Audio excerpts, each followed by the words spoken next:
Hold up. Hold up. Y'all are not ready for what I'm about to unveil about the Kansas City Chiefs. This update has me more hyped than watching Tom Brady cough up the ball in a playoff meltdown. Watch this video all the way through, because what I'm about to reveal will forever shift the way you view this championship caliber squad. Drop a W in the comments if you still believe in that unstoppable Chiefs magic. Drop an L if you think the dynasty is drifting.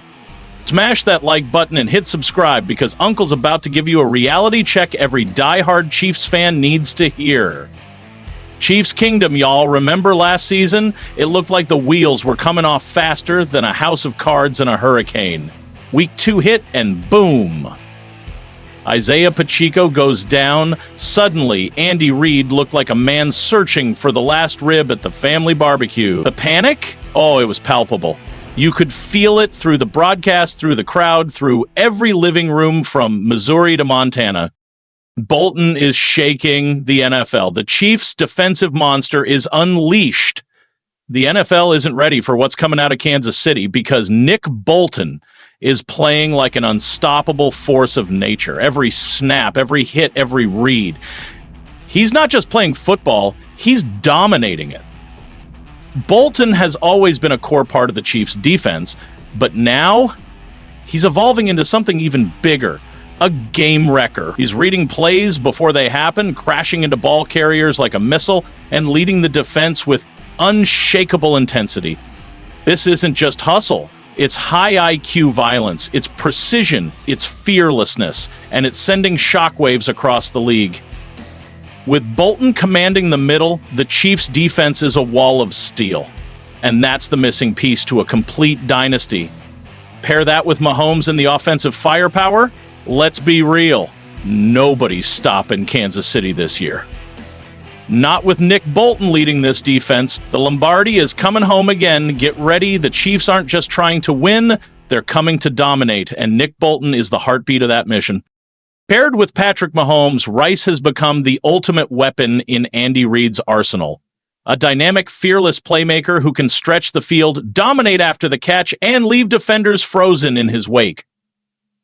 Whether it's third down, red zone, or a last-minute drive, Rice delivers. And if he continues at this level, there's only one outcome for the Chiefs this season.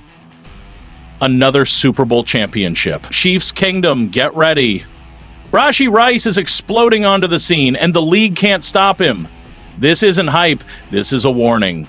Kansas City is coming for it all in 2025, and Rashod might just be the secret weapon that gets them there. Y'all know I've been tracking this Kansas City Chiefs organization like a hawk, and let me tell you, what we're witnessing with this offensive line overhaul is absolutely electrifying. This isn't just your average offseason shuffle. This is Brett Veach and Andy Reid executing a bold, no-nonsense blueprint to fix what we all saw break down in the Super Bowl.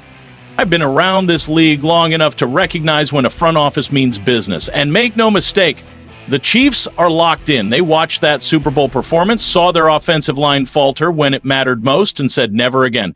That's the mindset of a dynasty. That's why Kansas City remains the gold standard of the NFL. Let's unpack what's really happening here. The Chiefs knew without a doubt that their offensive line was the Achilles heel. Patrick Mahomes, the best quarterback in football, was scrambling for his life trying to conjure miracles behind a line that simply wasn't holding up. You can't pursue titles with your generational quarterback playing survival football. So what does Brett Veach do? He goes out and secures Jalen Moore, a proven, battle-tested veteran with the experience and grit to protect the franchise. This wasn't desperation, it was strategic, calculated, and smart. Moore brings a veteran presence, leadership, and that I've-been-here-before edge you need up front. But Veach didn't stop there. He doubled down and used a first-round pick on Josh Simmons. That move right there, that's a declaration. This is our foundation. This is where we win or lose. Simmons has the tools, the size, the athleticism, the refined technique to become something special. And better yet, he's stepping into a locker room with seasoned vets, elite coaching, and a quarterback who elevates everyone around him. Now, here's where it gets tactical. Kingsley Sumataya sliding from left tackle to left guard. That's not a demotion. That's chess, not checkers. Andy Reid and his staff are asking the real questions. How do we maximize each player's potential? If Sumataya thrives at guard, that's where he'll dominate. Forget draft status. This is about results. Yes, losing Joe Thuney stings. He was a rock, consistent, durable, and respected. But elite franchises adapt. They don't crumble, and that's what we're seeing. Mahomes, he gets it. He's not whining about roster turnover. He's embracing it. He's leading, talking about reps, position shifts, and the grind of building chemistry. It takes reps, he said. Coach Heck's rotating guys around. JT's back, and we've got flexibility across the board. That's leadership. That's why Mahomes is different. Let's give flowers to Coach Andy Heck, too. The man is an O-line guru. He's building versatility into this unit, and come injury time, because that's inevitable, this cross-training will be priceless. And don't overlook Jawan Taylor's return. That's a massive boost for stability and continuity. Having a veteran anchor at right tackle gives this line a foundation to grow from. Sometimes, the most powerful move isn't signing a superstar. It's getting your core guys healthy, locked in, and ready to ball. But let's keep it real. OTAs and minicamp, that's just the appetizer. When the real bullets start flying in the fall, that's when we'll see the fruit of these moves. And trust me, Chiefs Kingdom, this offensive line isn't just being rebuilt. It's being reborn. Y'all already know the grind doesn't stop, and neither does the scrutiny. What's unfolding with Kansas City's offensive line transformation isn't just compelling, it's championship-level strategy in motion. But this is where the plot thickens. While a seasoned wide receiver on the roster delivered the most productive performance during today's mandatory minicamp for the Kansas City Chiefs, an under-the-radar prospect is beginning to surge, making a legitimate push for one of the final wide receiver spots after reportedly delivering a standout showing in one of the top catches of the day. Meanwhile, someone many believed might hold out during minicamp surprisingly showed up, an encouraging sign. However, a few players are still recovering from lingering injuries that are worth noting. I'll unpack all of that and more as we break down the most critical takeaways from today's practice and press conferences featuring several Chiefs players. Let's dive in. The first official day of mandatory minicamp has come and gone in Kansas City, and not only are things off to a better-than-expected start, there's already a lot to glean from the initial session. First off, speculations surrounded whether starting right guard Trey Smith would attend minicamp given his ongoing negotiations for a long-term contract extension. With July 15th as the deadline and no deal yet finalized, many anticipated he might skip camp, especially since even Coach Andy Reid seemed uncertain about his participation just last week. Despite the uncertainty, Trey showed up, and not just to shake hands. He was fully engaged and working with his teammates. This is a huge positive, indicating there's no behind-the-scenes drama or tension. Smith's presence is a clear sign he wants to remain in Kansas City long-term and is committed to preparing for the 2025 NFL season alongside his brothers in the trenches. Financially, skipping camp could have cost him around $100,000 0 cents in fines. Pocket change when compared to a potential $22 0 cents plus million per year contract. Still, his attendance speaks volumes about his character and priorities. According to Pete Sweeney of Arrowhead Pride, while there's no certainty a deal gets finalized this week, both parties seem motivated to find a resolution. That's promising. Let's hope it gets done. Bottom line, Smith is leading with his actions. No theatrics, just focus, and that deserves respect. Pay the man. Next. Chris Jones, the self-proclaimed CEO of Sack Nation, also spoke with the media today and praised Trey's presence, acknowledging how much energy he brings to the offensive line room. He even joked that he's glad Smith isn't going about his contract situation the same way he did last year, drawing laughs from reporters. For those who recall, Jones held out of training camp, skipped week 1, and watched from the stands as the Chiefs lost to the Lions. That holdout ultimately netted him a restructured one-year deal with incentives, but not the massive extension he wanted at the time. That all changed after the season, of course, when Jones signed a record-setting deal to become the NFL's highest-paid defensive tackle. Hopefully, Trey Smith follows in those footsteps, minus the holdout. Jones also shared that his commitment to OTAs and minicamp this offseason stems from the sting of that Super Bowl defeat. It wasn't just the loss itself, but the way it happened, standing atop the mountain only to fall short. Now, he's more motivated than ever to help lead the charge back to the top. With the team reaching 3 straight Super Bowls and winning 2, this loss reignited their fire.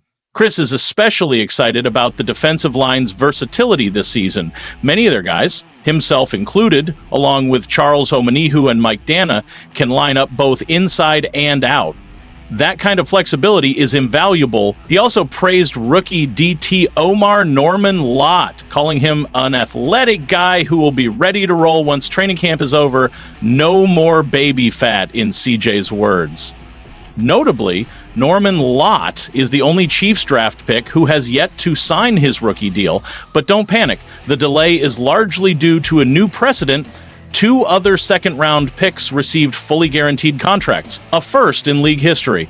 Norman Lott was selected later in the round, so it's unlikely he receives the same, and since he's actively practicing and participating, his unsigned status isn't a concern. Chris also took a moment to recognize second-year lineman Kingsley Suamataia, expected to start at left guard. According to Jones, Kingsley is progressing well, adjusting to the interior position after transitioning from tackle. That's a big development for the offensive line's future. Speaking of linemen, newly signed defensive tackle Jerry Tillery, formerly of the Chargers, shared his excitement about teaming up with Chris Jones instead of facing him. He said having CJ command double teams allows others to play freely, and he's soaking up all the knowledge he can from the all-pro veteran. Tillery praised the Chiefs' high standards, competitive practices, and championship mindset, saying that's why he's here, to contribute to a winning culture. On the topic of standout performers, rookie third-round corner Nick Williams had another impressive play today, securing an interception during team drills. Linebacker Brandon George, an undrafted free agent with an elite relative athletic score of 9.98, also notched a pick, showing that raw athleticism and instincts are translating well on the field. From top-tier veterans to rising rookies, the Chiefs' minicamp is already proving to be a blend of business, intensity, and hunger for another title run. During today's team drills, both Null Williams and Brandon George hauled in interceptions, continuing their impressive offseason momentum.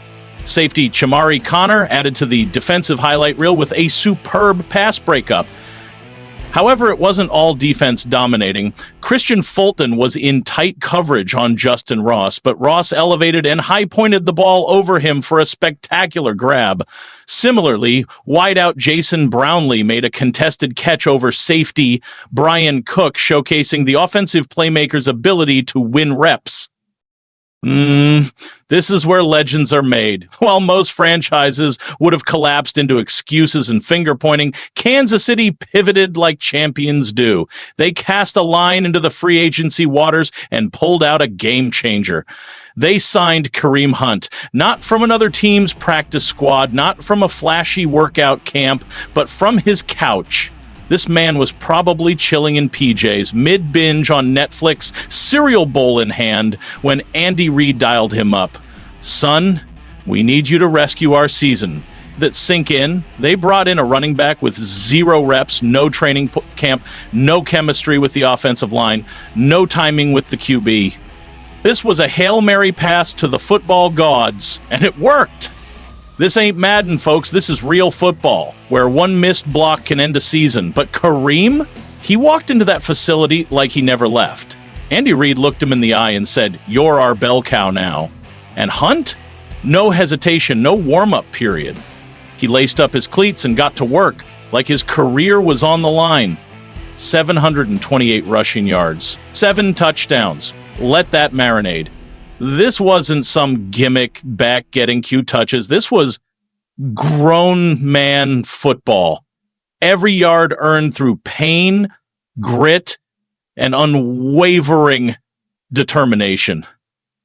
Oh, but here's the real difference maker. Hunt didn't need the spotlight. He embraced the dirty work. He became the battering ram the Chiefs needed when finesse wouldn't cut it. 83.3% conversion rate on short yardage downs. That's not just elite. That's absurd. That means on 3rd and short, 4th and inches, when Kansas City's title hopes were hanging by a thread, Hunt delivered over 4 out of 5 times. That's not luck. That's not just play calling. That's pure grit, elite technique, and fearless execution.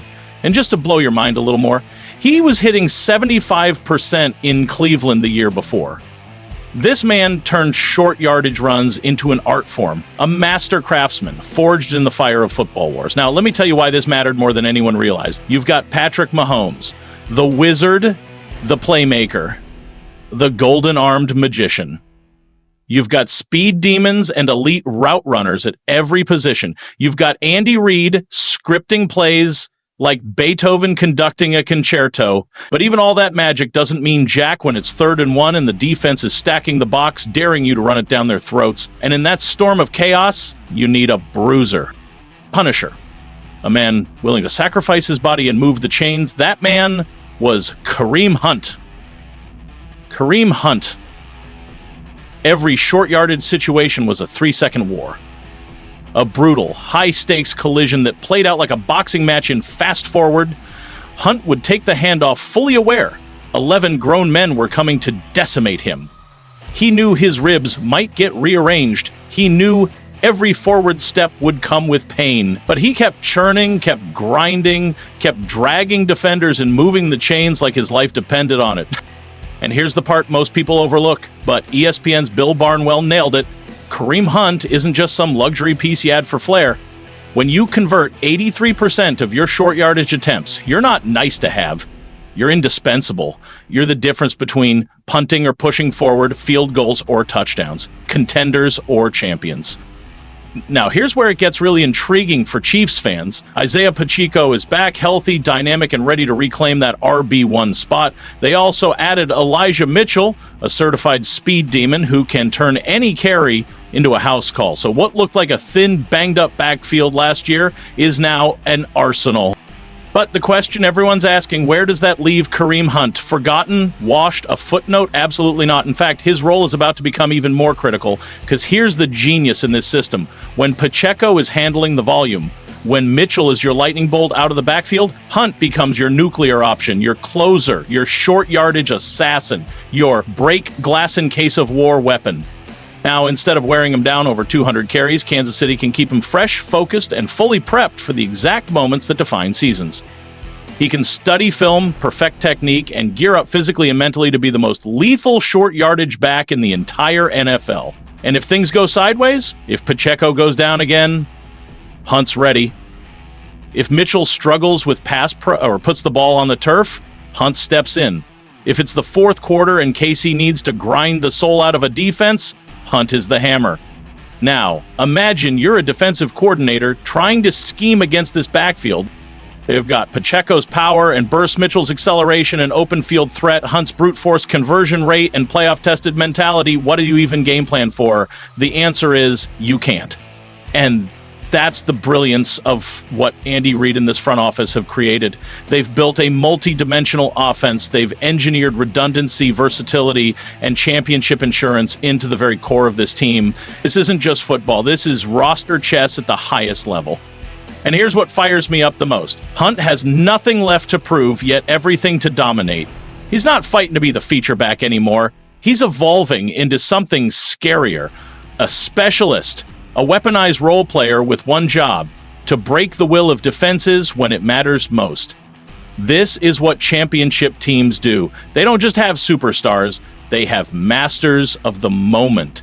Role players who seize the spotlight with precision, preparation, and purpose. Okay.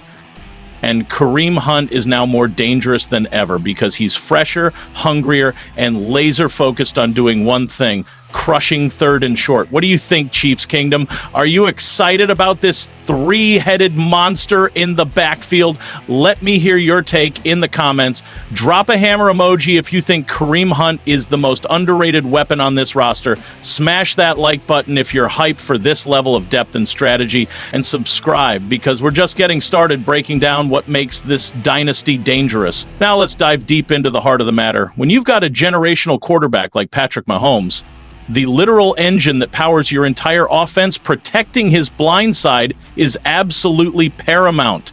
We're not just talking about keeping him on his feet. We're talking about giving him the time and pocket space to make those jaw-dropping highlight reel plays that have made him the face of the entire league. The left tackle position in the NFL is akin to being the Secret Service for the president. One slip-up and the whole operation unravels. It's a role that demands a rare blend of size, athleticism, technique, and ironclad mental toughness.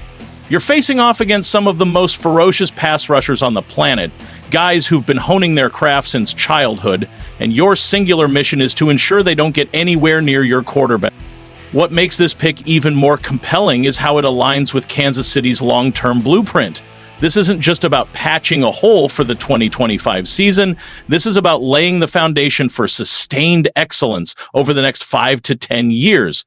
When you draft an offensive tackle in the first round, you're not just selecting a player, you're securing a franchise cornerstone, someone you can build your offensive identity around for years to come. But here's where the stakes get even higher and why I'm so fired up about this situation. The success rate for offensive tackles drafted in this range tells a story, one every Chiefs fan needs to grasp. We're not talking about randomly tossing darts and hoping for the best. We're talking about a meticulous risk-reward calculation based on historical data and performance patterns. Analyzing the last decade's drafts, offensive tackles selected between picks 21 and 37 have boasted a success rate of roughly 67%. That might not sound earth-shattering on its own, but when you compare it to the overall first-round success rate, which hovers around 50-55%, you start to see why this range has become a goldmine for unearthing quality starters.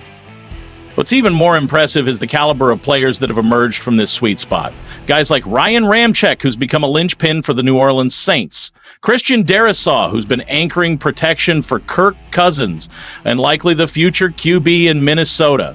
And Tyler Smith, who's instantly solidified the Dallas Cowboys offensive front. These aren't just guys who managed to stick around the league. They're bona fide starters, second contract earners, and in some cases, Pro Bowl talents. That's the kind of hit rate that makes general managers sleep well at night, especially when you're talking about a position as vital as left tackle. But let's not sugarcoat this reality, Chiefs Kingdom. For every success story in this range, there's a cautionary tale. Players like Isaiah Wilson, who vanished from the league almost as fast as he entered it. Or Andre Dillard, who never quite delivered on his first-round promise despite flashes of potential. The difference between a hit and a miss at this level often boils down to factors that go beyond raw talent. Things like work ethic, character, adaptability to the breakneck speed of the NFL, and, perhaps most crucially, the ability to stay healthy enough to develop and thrive. Thank you, guys. See you next video.